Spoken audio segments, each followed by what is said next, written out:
Worker আজকের দিনে আমার বহুদিনের ইচ্ছা ছিল যে এখানকার ব্লাইন্ডদের নিয়ে একটা বস্ত্র বিতরণ অনুষ্ঠান করব।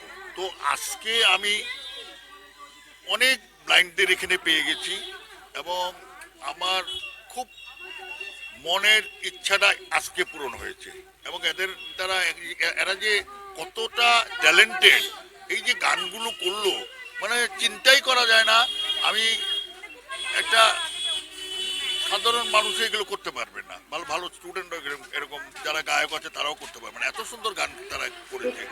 তো আমি নেক্সট ইয়ারে আরো লার্জ স্কেলের একটা এরকম বস্ত্র বিতরণ অনুষ্ঠান করে আমি এই ব্লাইন্ডদের লার্জ স্কেলের ব্লাইন্ডদের আমি এখানে তাদের আমি বস্ত্র বিতরণ করব, এই আশা নিয়ে আমি আমার বক্তব্য শেষ করছি।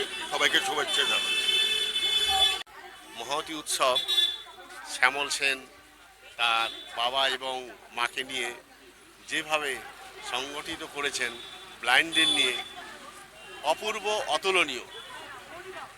এতগুলো অন্ধ মানুষ যারা পৃথিবীর আলো দেখেনি, অথচ তাদের মধ্যে একটা প্রতিভা লুকিয়েছিল। তারা কি সুন্দর গান করেছে, হরবোলা, এবং তারা আনন্দের সাথে এসছে। মানে আমি সত্যিকারই অভিভূত। তা শ্যামল সেনের যে উদ্যোগ, উদ্দীপনা, উনি এখানকার একজন বিশিষ্ট সমাজসেবক। শুধু সমাজসেবক হলে বললে ভুল হবে। ওনার যে উৎসাহ, উদ্দীপনা, এটা সত্যিই প্রশংসনীয়।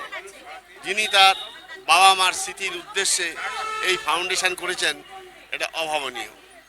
এবং আজ এত মানুষকে, এত দুস্থ এবং অন্ধ মানুষকে জোগাড় করেছেন, করে তাদেরকে বস্ত্র বিতরণ করেছেন, এটা অতীব প্রশংসনীয়। ধন্যবাদ।